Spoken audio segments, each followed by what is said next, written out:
welcome to Great Moments in History. I'm your host, Douglas Welch. Today we're in the archival library at the Europan Museum of Military History, but we're going to learn about the war that shaped the world as we know it. That's right, the Second Europan War. Now, in case you couldn't tell, the Second Europan War was in response to the, First Europan War. Now, we won't go in too much depth here, but it helps to have some context. The European continent was split into two superpowers. In the west, we have the Atlantic Federation, and in the east, we have the East European Imperial Alliance, which, for the sake of time and my sanity, we'll be referring to as the Empire from now on.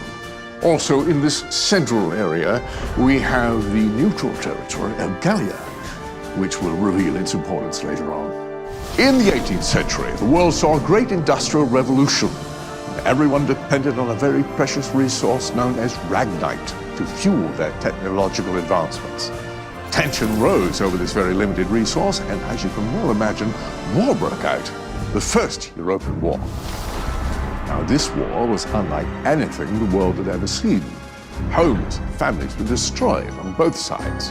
The land would be forever scarred from trenches and artillery fire.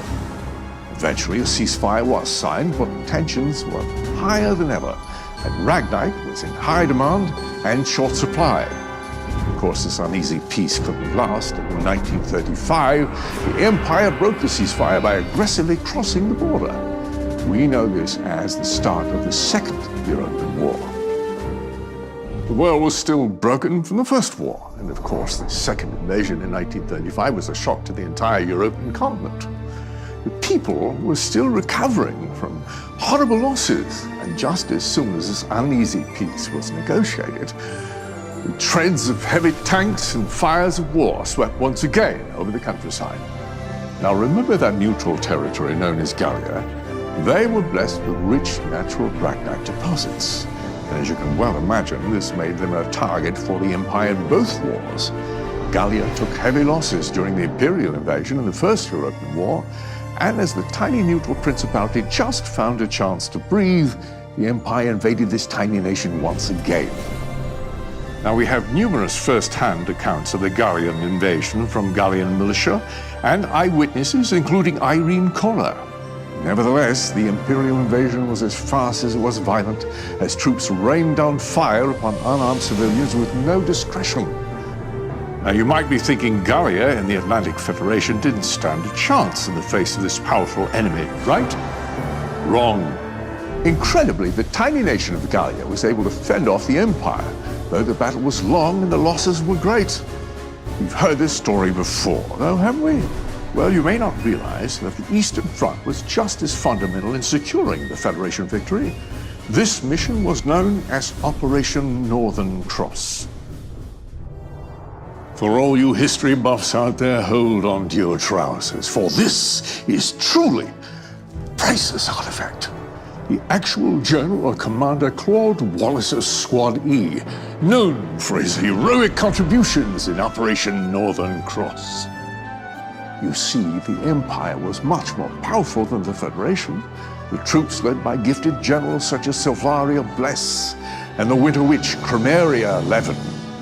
They employed a tactical mastery unlike any other and unleashed their fearsome Valkyria powers on all who were in their way. Now, the Federation was desperate, and it lost 30% of their territory to the Empire in the first 3 months of the invasion alone. Operation Northern Cross was their response, a last-ditch effort to end the war once and for all.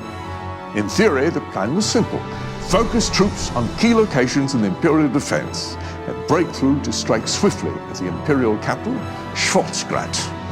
Cut the head off the snake, so to speak. In reality, however, this meant trekking through the frigid landscapes of an especially harsh Imperial winter and facing insurmountable odds. But Operation Northern Cross was the Federation's last hope. Though without going into too much detail, ultimately the Federation was able to pull through. I see we're just about out of time.